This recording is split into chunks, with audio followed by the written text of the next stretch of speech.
তুমি তুমি কিসের দোকান খুলছো? কাপড় বিক্রি করতেছ? কাপড় একটা কয় টাকা? আরে 1 টাকা কি কাপড় পাওয়া যায়? এগুলা কি নিলামের ঘাটতি? নিলামের ঘাটতি বিক্রি করতেছ?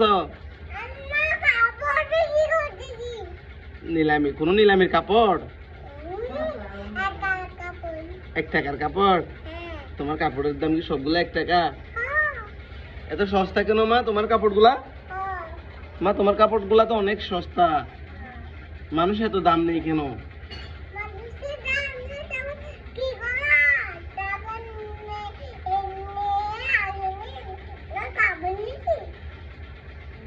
আরে এগুলা কি বলো, তুমি বলতেই পারো না মনে হয়। তুমি তো ভালো করে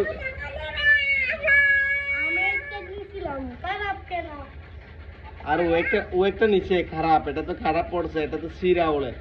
তুমি কি সিরা কাপড় বিক্রি করো? তুমি নষ্ট কাপড় বিক্রি করো?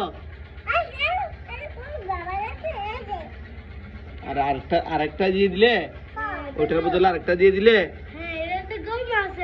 আরে এটা তো বলে ভালো পাইছে কেমন? আল্লাহ মা তুমি এই দোকানটা কবে কিনছো? এখন তুমি এই কাপড়গুলা কি এখন থেকে বিক্রি করা শুরু করলে? আচ্ছা, তুমি তো একটা ভালো ভালো ব্যবসা শিখে ফেলছো। আচ্ছা, এগুলা থেকে বেচা করবে? আচ্ছা মা, এগুলা দিয়ে কি কি করা যাবে? কাপড়গুলা দিয়ে কি কি সেলাই করা যাবে? কিসের কাপড়? প্যান্ট সেলাই করা যাবে, যেমন কি ফরক, প্যান্ট, এরকম দুই একটা কথা বলো তো। কি কি সেলাই করা যাবে?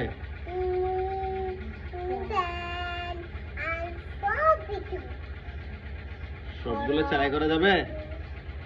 তুমি করছো যে এগুলাকে এরকম কাপড় দিয়ে সেলাই করছো? সত্যি বলছো? আমার তো সত্যি মনে হচ্ছে না। সত্যি নাকি? আচ্ছা, এটা কি মানুষদেরকে আমি দেখাইবো ভিডিওটা?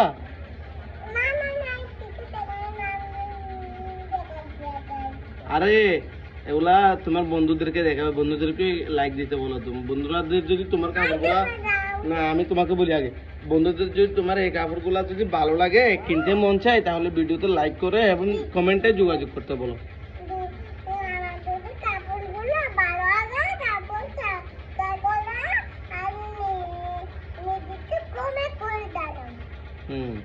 ওকে মা।